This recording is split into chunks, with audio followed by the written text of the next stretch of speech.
Yerli xəbərlərə qayıdırıq. Bakıda gələcəyin peşələri sammiti keçirilir. Məqsəd əmək bazarında yeni tələblərə dair fikir mübadiləsi aparmaq, texnologiya və innovasiyaların iş dünyasına təsirini peşəkar mühitdə müzakirə etməkdir. Ətraflı məlumatları hazırda sammitin işini izləyən əməkdaşımız Natiq Çıraqzadə bizə çatdıracaq. Natiq, hansı müzakirələr gündəmdədir?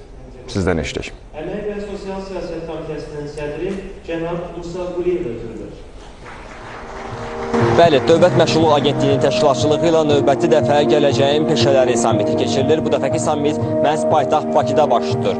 Tədbirin açılışına çıxış edən Əmək və Əhalinin Sosial Müdafiəsi naziri Anar Əliyev bildirdi ki, mümkün dövrdə məhz müasir peşələrin inkişaf etdirilməsi istiqamətində tədbirlər görülüb və bu tədbirlər çərçivəsində alıcılıq qabiliyyəti pariteti üzrə minimum pensiyada MDB ölkələri üzrə Azərbaycan birinci, minimum əmək haqqı və orta aylıq pensiya üzrə isə ikinci yerdədir. Həmçinin qeyd olundu ki, bu ilin ilk 10 ayı ərzində Nazirlik tərəfindən 491 mindən çox şəxs aktiv məşğulluq tədbirləri ilə əhatə olunub. Onlardan 158 min nəfəri işlə təmin edilib, 82 peşə istiqaməti üzrə 15 mindən çox şəxs peşə hazırlığına, 16 mindən çox şəxs isə özünü məşğulluq proqramına cəlb olunub.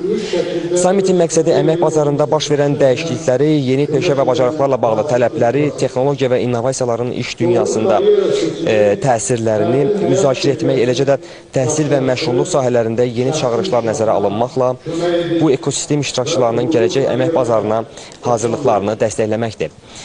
Onu da qeyd edeyim ki, tədbir dövlət və özəl sektorların təhsil müəssisələrinin nümayəndələri, yerli və xarici karyera məsləhətçiləri, təlimçilər, insan resursları üzrə mütəxəssislər, ekspertlər və bu istiqamətdə fəaliyyət göstərən müxtəlif özəl şirkətlərin nümayəndələri tərəfindən təlimlərlə davam edəcək və tədbir çərçivəsində sammitdə bir neçə panel müzakirələri keçiriləcək ki, bu paneldə gələcəyin peşələri, xüsusilə də süni intellekt və müasir texnologiyaların tətbiqi ilə yeni peşələrdə gənclərin rolunun artırılması istiqamətində müzakirələr olacaq.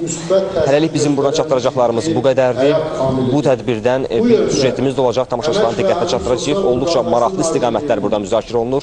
Hələlik isə söz sizdədir. Çox sağ olun Natiq, sammitlə bağlı ətraflı məlumatları təqdim etdiyiniz üçün. Bir daha xatırladım ki, dəyərli izləyicilər, bizimlə birbaşa bağlantıda əməkdaşımız Natiq Çıraqzadə idi.